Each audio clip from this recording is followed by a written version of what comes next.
નમસ્કાર વિદ્યાર્થી મિત્રો. તો વિદ્યાર્થી મિત્રો, જેવી રીતે આપણને 28/9/2024 રોજ એકમ કસોટી લેવાની છે ધોરણ 5ની અંદર ગુજરાતી વિષય કેકારોની, એવી જ રીતે વિદ્યાર્થી મિત્રો આપણે ધોરણ 5 વિષય છે ગુજરાતી કેકારોનું પ્રશ્ન બેંક આધારિત આપણે પેપર સોલ્યુશનની ચર્ચા કરીશું, જે 25 ગુણના પ્રશ્નો આપેલા છે. તો પહેલો જ ક્વેશ્ચન છે વિદ્યાર્થી મિત્રો, નીચે આપેલા ફકરો વાંચો અને પ્રશ્નોના ઉત્તર લખો, એટલે કે આપો. અહીંયા ફકરો આપ્યો છે વિદ્યાર્થી મિત્રો, 7 વર્ષની ઉંમરે પુસ્તક લખનાર સૌથી નાની લેખિકા અભિજીત ગુપ્તા, તેનું પુસ્તક હેપીનેસ ઓલ અરાઉન્ડ ખૂબ જ પ્રખ્યાત થયું છે. આ પુસ્તકમાં 4 વાર્તા, 10 કવિતા, કેટલાક ચિત્રો, અભિજીતાની પહેલી વાર્તા હતી હાથીની સલાહ અને પહેલી કવિતા હતી ખુશહાલ દિવસ. પ્રસિદ્ધ લેખક સ્વ મૈથિલી શરણ ગુપ્તા તેમના દાદા હતા. તેના કારણે અભિજીતા વારસામાં સાહિત્ય, રસ, રુચિ અને આવડતા મળ્યું છે. આ કોષ્ટક વિદ્યાર્થી મિત્રો તમને આપી છે. આ કોષ્ટક તમારે વાંચીને અને કોષ્ટક આધારિત જે નીચે પ્રશ્નો આપેલા છે એ પ્રશ્નોના જવાબ વિદ્યાર્થી મિત્રો તમારે લખવાના છે. તો અહીંયા વિદ્યાર્થી મિત્રો આપણને કુલ કેટલા પ્રશ્નો આપ્યા છે? 5 પ્રશ્નો આપ્યા છે અને 5 પ્રશ્નોના જવાબ આપણે ચર્ચા કરવાના છે. સૌથી પહેલા પ્રશ્ન નંબર 1 ની વાત કરી છે, અભિજીતાની પહેલી વાર્તા અને કવિતાના નામ કહો. તો જવાબ છે વિદ્યાર્થી મિત્રો, અભિજીતાની પહેલી વાર્તાનું નામ હાથીની સલાહ અને પહેલી કવિતાનું નામ ખુશહાલ દિવસ છે. તો આ હતું અભિજીતાની પહેલી વાર્તા અને કવિતાના આધારિત પ્રશ્ન જવાબ. ત્યારબાદ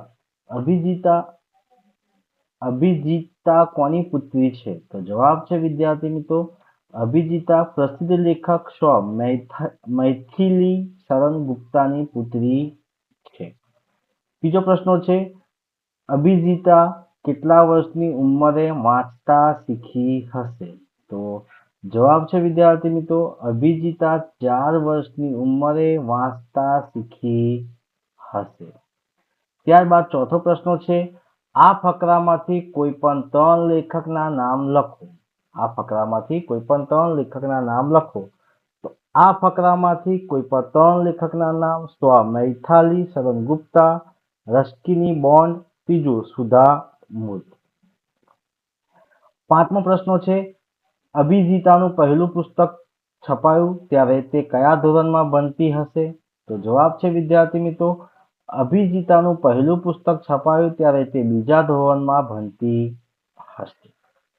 ત્યારબાદ વિદ્યાર્થી મિત્રો પ્રશ્ન 2, કૌંસમાંથી યોગ્ય શબ્દો પસંદ કરીને ખાલી જગ્યા પૂરો. કૌંસમાં આપેલા જે શબ્દો છે એને આપણે પસંદ કરવાના છે અને ખાલી જગ્યા પૂરવાની છે. સાચો શબ્દો. પહેલો જ પ્રશ્ન છે, વર્ષીલે મોબાઈલના ફોટા પરથી ખાલી જગ્યામાં ફટાફટ એક મોટું રેખાચિત્ર બનાવી નાખ્યું. અહીંયા આપણને વિદ્યાર્થી મિત્રો 2 ઓપ્શન આપ્યા છે, ડ્રોઈંગ પેપર અને ચિત્રપોથી. તો શામાંથી વિદ્યાર્થી મિત્રો? ચિત્રપોથીમાંથી જોઈને ફટાફટ એને ચિત્ર બનાવી નાખ્યું. બીજો પ્રશ્ન છે, વસંતરાય ખાલી જગ્યા એપાર્ટમેન્ટમાં રહેતા હતા. તો 2 ઓપ્શન છે, દેવસિંહ અને નરસિંહ. તો જવાબ છે વિદ્યાર્થી મિત્રો, નરસિંહ એપાર્ટમેન્ટમાં રહેતા હતા. ત્રીજો પ્રશ્ન છે, બીજા શકમંદના કપડા ખાલી જગ્યા હતા. તો ઇસ્ત્રી ટાઈટ હતા. ચોથો પ્રશ્ન છે, બંબાવાળા ખાલી જગ્યા યુવાનો હતા. તો બંબાવાળા કેટલા યુવાનો હતા? તો બંબાવાળા કુલ કેટલા? 3 યુવાનો હતા.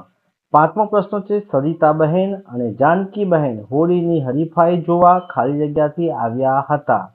તો બંને વિદ્યાર્થી મિત્રો ક્યાંથી આવ્યા હતા? મોરબી શહેરથી આવ્યા હતા. ત્યારબાદ વિદ્યાર્થી મિત્રો આપણી પાસે પ્રશ્ન 2બ, નીચે આપેલા વિધાન ખરા છે કે ખોટા તે જણાવો. નીચે આપેલા વિધાન કેવા છે? ખરા છે કે ખોટા એ તમારે વિદ્યાર્થી મિત્રો જણાવવાનું છે. પહેલો જ પ્રશ્ન છે, તરલિકાએ બંબાવાળાને તડકો પકડવાની મોટી જાળ લઈને આવવાનું કહ્યું. તો આપેલું વિધાન કેવું છે? બિલકુલ ખોટું છે. ત્યારબાદ વિદ્યાર્થી મિત્રો બીજા નંબરમાં છે વિજય ટંડેલને મૂછ હતી. તો આપેલું વિધાન કેવું છે? ખોટું છે.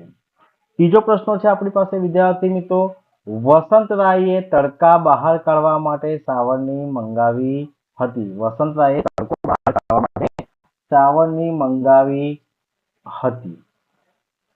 ચોથો પ્રશ્ન છે સોમુના પાકીટમાં 4070 રૂપિયા હતા. તો આપેલું વિધાન કેવું છે? સાચું છે.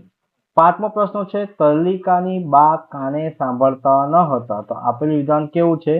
સાચું છે. ત્યારબાદ વિદ્યાર્થી મિત્રો આપણી પાસે આવે છે પ્રશ્ન 3. પ્રશ્ન 3 નીચે આપેલા શું કે છે? નીચે આપેલા પ્રશ્નોના એક એક વાક્યમાં ઉત્તર લખો. ગમે તે 5 પ્રશ્નો આપણને આપેલા છે. પહેલો જ પ્રશ્ન છે વલસિલ નાગરેચ કોણ હતા? તો વલસિલ નાગરેચા ગુજરાતના CID અધિકારી હતા. બીજો પ્રશ્ન છે ફાયર બ્રિગેડ વાળા શું લઈને આવ્યા હતા? શું છે? ફાયર બ્રિગેડ વાળા શું લઈને આવ્યા હતા? તો જવાબ છે વિદ્યાર્થી મિત્રો ફાયર બ્રિગેડ વાળા માછલી પકડવાની જાળ, પાણી છાંટવાની પાઇપ અને ફાયર પ્રૂફ કપડા લઈને આવ્યા હતા. ત્રીજો પ્રશ્ન છે જાનકી બહેનની બહેનપણીનું નામ શું હતું? તો જવાબ છે વિદ્યાર્થી મિત્રો જાનકી બહેનની બહેનપણીનું નામ સરિતા બહેન હતું. ચોથો પ્રશ્ન છે તમને કેવો તડકો ના ગમે? તમને ક્યારે તડકો ના ગમે? તો જવાબ છે વિદ્યાર્થી મિત્રો મને આકરો ધમધખાતો અને કાળઝાળ તડકો ના ગમે અને બપોરે અને ઉનાળામાં તડકો ના ગમે. પાંચમો પ્રશ્ન છે વિજયના હાથમાં રહેલી દાબેલીની શું વિશેષતા હતી? તો વિજયના હાથમાં રહેલી દાબેલીની શું વિશેષતા હતી? તો વિજયના હાથમાં રહેલી દાબેલીની વિશેષતા એ હતી કે તે બાજરીના પાઉમાં સેન્ડવિચનો મસાલો ભરેલી અને કોબીજના પાનમાં વીંટાળેલી હતી. ત્યારબાદ વિદ્યાર્થી મિત્રો આપણી પાસે આવે છે 6થા નંબરનો પ્રશ્ન સૂરજ આથમે ત્યારે કવિ કેવો રંગનો દેખાય છે? તો જવાબ છે વિદ્યાર્થી મિત્રો સૂરજ આથમે ત્યારે લાલ, પીળો, કેસરી અને વાદળી જેવા રંગો દેખાય છે. 7મો પ્રશ્ન છે હોળીની હરીફાઈ કોણ જીત્યું? હોળીની હરીફાઈ કોણ જીત્યું? તો જવાબ છે વિદ્યાર્થી મિત્રો હોળીની હરીફાઈ લાલ હોળીવાળા નાવિકાઓ જીત્યા. ત્યારબાદ 8મા નંબરનો પ્રશ્ન છે તરલિકાનું ઘર ક્યાં હતું? તો તરલિકાનું ઘર નરસિંહ એપાર્ટમેન્ટ, ટોલનાકા, ગણેશ બિલ્ડિંગથી આગળ અમદાવાદ 22માં હતું. ત્યારબાદ વિદ્યાર્થી મિત્રો આપણી પાસે આવે છે પ્રશ્ન નંબર 4. પ્રશ્ન નંબર 4 ની અંદર કીધું છે નીચે આપેલા પ્રશ્નોના 2-3 વાક્યમાં ઉત્તર લખો. 2 માર્ક્સના પ્રશ્નો છે.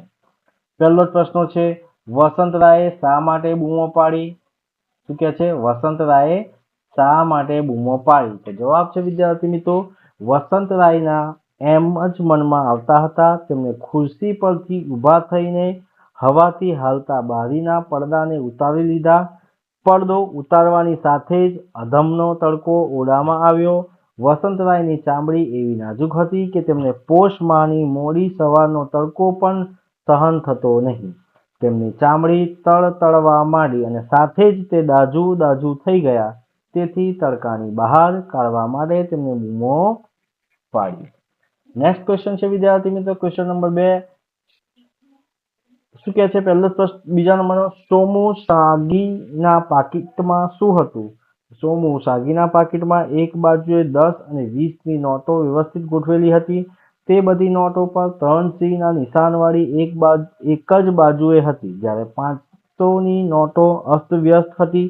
તેમની કેટલીક નોટો પર ગાંધીજીના ચહેરાની છાપ સીધી હતી તો કેટલીક પર ઊંધી. બધું મળીને તેની પાકીટમાં 4070 રૂપિયા હતા. પ્રશ્ન નંબર 5. નીચેના સંક્ષેપોનું પૂર્ણરૂપ અને ગુજરાતી અર્થ લખો. ગમે તે એક. પહેલો છે સીબીઆઈ. શું કે છે? સીબીઆઈ. તો જવાબ છે વિદ્યાર્થી મિત્રો સીબીઆઈ એટલે સેન્ટ્રલ બ્યુરો ઓફ ઇન્વેસ્ટિગેશન એટલે કે કેન્દ્રીય તપાસ ખાતું. કેન્દ્રીય એટલે કે સેન્ટ્રલ તપાસ ખાતું. એમએલએ શું છે? એમએલએ તો એમએલએ એટલે મેમ્બર ઓફ લેજિસ્લેટિવ એસેમ્બલી એટલે કે વિધાનસભાના સદસ્યો એટલે કે ધારાસભ્યો. તમારા એરિયાના જે ધારાસભ્યો હોય એને આપણે એમએલએ કહીએ છીએ. પ્રશ્ન 5બ નીચેના શબ્દ સમૂહ માટે એક શબ્દોમાં ગમે તે એક લખો. એક ગુણનો છે. તો વિદ્યાર્થી મિત્રો પહેલો જ છે જેમ પાણી ભરાઈ રહે એવું પાળ બાંધેલું ડાંગરનું ખેતર એટલે કે કાયડો. બીજો છે ઝાડ અથવા વેલાના પાંદડામાંથી થયેલી ઘટા એટલે કે કુંજ. આગથી સુરક્ષિત કરાયેલું એટલે ફાયર પ્રૂફ. પ્રશ્ન 5 ક પ્રશ્ન 5 ની અંદર કીધું છે સાચી જોડણી વાળા શબ્દો શોધીને લખો. મહેંદી તો સાચી જોડણી વિદ્યાર્થી મિત્રો તમને બાજુમાં આપી છે. વાર્ષિક તો એની પણ સાચી જોડણી તમને વિદ્યાર્થી મિત્રો આપી છે. નિશાનીની પણ સાચી જોડણી આપી છે. હરીફાઈની પણ તમને વિદ્યાર્થી મિત્રો સાચી જોડણી આપી છે. તો વિદ્યાર્થી મિત્રો આ હતું આપણી પાસે ધોરણ કયું છે વિદ્યાર્થી મિત્રો? 5. બરાબર છે. ધોરણ 5 વિષય ગુજરાતી એટલે કે કેકારાવનું એકમ કસોટી આધારિત પ્રશ્ન બેંકનું સોલ્યુશન. તો વિદ્યાર્થી મિત્રો આ વિડીયો તમને ગમ્યો હોય તો લાઈક કરજો, શેર કરજો અને કમેન્ટ કરજો. અને જો ચેનલને સબસ્ક્રાઇબ ના કરી હોય તો સબસ્ક્રાઇબ કરવાનું પણ ભૂલતા નહીં. જય હિન્દ, જય ભારત.